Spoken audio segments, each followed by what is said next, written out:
Hari ini kami sudah berada bersama korban dari Kelurahan Harjamukti dan kami akan menanyakan terkait kasus pelanggaran HAM dan kriminalisasi.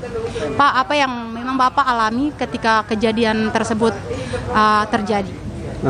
Yang Bapak alami itu Bapak merasa terintimidasi dan diusir paksa dan bangunan kami dirusak. Dan apa? Kami mohon keadilan.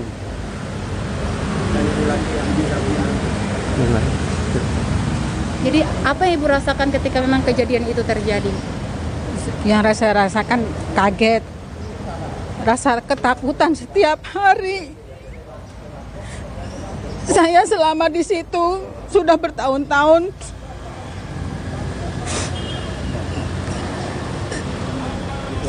Baru sekarang ini ada peristiwa begini mengatasnamakan warga, mengintimidasi keluarga kami. Suruh keluar, dipaksa suruh keluar.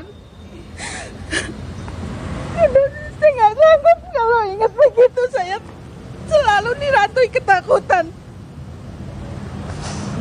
Ibu, bagaimana perasaan Ibu atau apa yang Ibu harapkan untuk dari masalah ini gitu? Kami sebagai rakyat kecil, kami minta perlindungan sama Bapak Presiden supaya tindakan ini segera ditindaklanjutin. Karena kami sebagai warga merasa terancam, bahkan anak-anak pun takut mau pulang ke rumah. Karena masih ada anak kecil di rumah. Jadi situasi sekarang di kelurahan seperti apa, Bu? Situasinya kami masih terus diteror dan diteror. Mereka mendatangkan massa mau membongkar rumah kami. Begitu. Terima kasih, Bu, untuk udah datang bersama anak yang seharusnya tidak perlu menyaksikan hal-hal seperti ini, apalagi di usia seperti ini, tapi harus terjadi gitu. Jadi apa yang memang diharapkan dari hukum Indonesia sendiri? Kami rasa terancam itu, jadi pingin harus dijelasin, terungkap gitu. Mohon keadilan. Itu aja. Siang. Yang kita dengar bahwasanya ada keterlibatan dari TNI dalam kasus kriminalisasi dan pelanggaran HAM. Bisa dikonfirmasi, Pak? Jadi seperti yang dijelaskan oleh Kadif Hukum dan HAM Fatma Indonesia, saya sebagai direktur kami sangat prihatin bahwa di tengah situasi kondisi kita menghadapi peristiwa politik, ada terjadi persoalan di mana pengayom masyarakat seperti Ketua RT, Ketua RW, Babinsa, dan Kamtipnas bukannya menjaga damai dan keadilan bagi warga, tapi justru melakukan indikasi kuat provokasi yang bisa menimbulkan persoalan hukum dan HAM baru. Maka kami melihat ini juga mengapa perlu ke Komnas HAM, supaya Komnas HAM mendesak Panglima TNI dan Kapolri untuk menindak tegas oknum-oknum yang mengatasnamakan dirinya, misalnya dari kepolisian ataupun dari TNI, supaya tidak ikut-ikutan bermain yang merusak tatanan hukum dan HAM di wilayah di mana masyarakat yang saat ini harus dilindungi. Bisa jelaskan sedikit terkait indikasi keterlibatan tersebut? Ya, indikasinya adalah mereka juga ikut bersama dengan RT dan RW, yaitu Babinsa, untuk melakukan tindakan kekerasan baik fisik maupun psikis terhadap warga di situ. Ini kalau misalnya warga melakukan resistensi perlawanan, bisa situasinya jadi kondusif.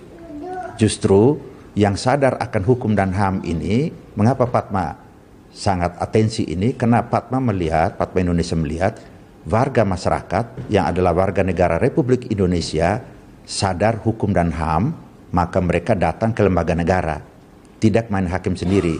Justru warga mempertanyakan ketua RW, ketua RT, ketua RW, Babinsa, sama Kamtipnas, bukannya menghargai hukum dan HAM, justru mereka kita duga ikut-ikutan bikin merusak dengan melakukan provokasi melalui spanduk, memajang spanduk bahwa seolah-olah masyarakat ini preman. Justru kita mempertanyakan yang preman ini siapa? Maka Fatma Indonesia sebagai lembaga yang mau menegakkan keadilan dan perdamaian, justru kita melihat kalau orang mau damai kan harus adil dulu. Maka ini datanglah ke Komnas HAM, itu kita menghargai masyarakat luar biasa. Masyarakat kok lebih sadar hukum dan HAM ketimbang aparat yang seharusnya lebih dulu memahami dan melek hukum dan HAM. Justru mereka ini harus ditindak tegas ini oleh presiden dan aparat yang penegak hukum. Kapolri tindak anak buahnya, Panglima TNI tindak anak buahnya, RT dan RW harus juga ada langkah yang diambil oleh Presiden Republik Indonesia. Tidak boleh diam ini. Ini di saat situasi kondisi lagi menghadapi pemilu dan pileg dan pilpres. Kalau seandainya terjadi konflik di situ, siapa yang rugi? Ini kan menimbulkan masalah ketidakstabilan politik juga. Ini yang kita minta atensi dari Presiden, atensi dari Menteri Dalam Negeri, atensi Menteri Hukum dan HAM, atensi Kapolri, atensi juga dari Panglima TNI. Ya mari kita sama-sama membela masyarakat. Negara ini ada kan ada rakyat. Kalau rakyat dizolimi, bagaimana? Malah justru kami sangat menghargai rakyat melek hukum dan HAM. Maka mereka datang ke Komnas HAM. Jadi harapan Bapak sebagai pihak yang mendampingi apa Pak? Harapan kami jelas nanti melalui Komnas HAM untuk mengawal proses ini dan juga membela masyarakat, dan lebih penting lagi adalah mendesak kepada Presiden Republik Indonesia untuk menindak tegas Ketua RT dan RW yang melakukan provokasi ini. Yang kedua kepada Kapolri menindak tegas aparat penegak hukumnya yang dibawa, yang ngaku polisi atau kepolisi benaran untuk ditertibkan, termasuk Panglima TNI. Karena kita lihat ini ada baju juga loreng-loreng. Apa benar dia TNI? Itu bukan. Biarlah Panglima TNI yang menertibkan. Jadi bisa jangan sampai masyarakat yang dikorbankan. Jadi bisa dibilang ini salah satu bentuk penyalahgunaan wewenang seperti itu ya Pak? Jadi penyalahgunaan wewenang oleh aparatur yaitu Ketua RT, Ketua RW, sama Babinsa dan Bambikapnas. Seharusnya mereka yang menjaga itu. Oke, terima kasih Pak Gabriel. Terima kasih. Di Komnas HAM Republik Indonesia,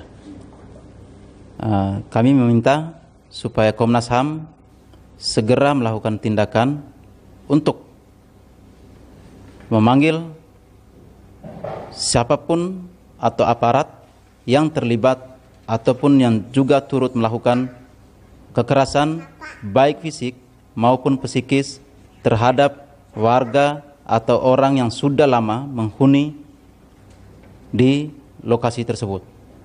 Jadi itu adalah RT 5 RW 9 di Kelurahan Harjamukti, Cimanggis, Kota Depok. Terima kasih. Jadi tanggapan dari Komnas HAM sendiri seperti apa kelanjutan dari kasus tersebut? Komnas HAM sudah menerima laporan kita, sementara Komnas HAM akan melakukan pengawalan di kepolisian yaitu Polres Depok. Dan berharap seperti apa begitu? Harapan kita supaya Komnas HAM cepat mengambil tindakan, karena memang diduga ada kriminalisasi yang dilakukan oleh aparat yang ada di wilayah di situ. Karena sebagian sudah pernah melaporkan warga-warga yang mendiami tempat itu, dan baru mulai ada laporan balik daripada warga di situ mengenai tindakan-tindakan kekerasan baik fisik maupun psikis yang dialami oleh korban yang hari ini datang mengadu di Komnas HAM.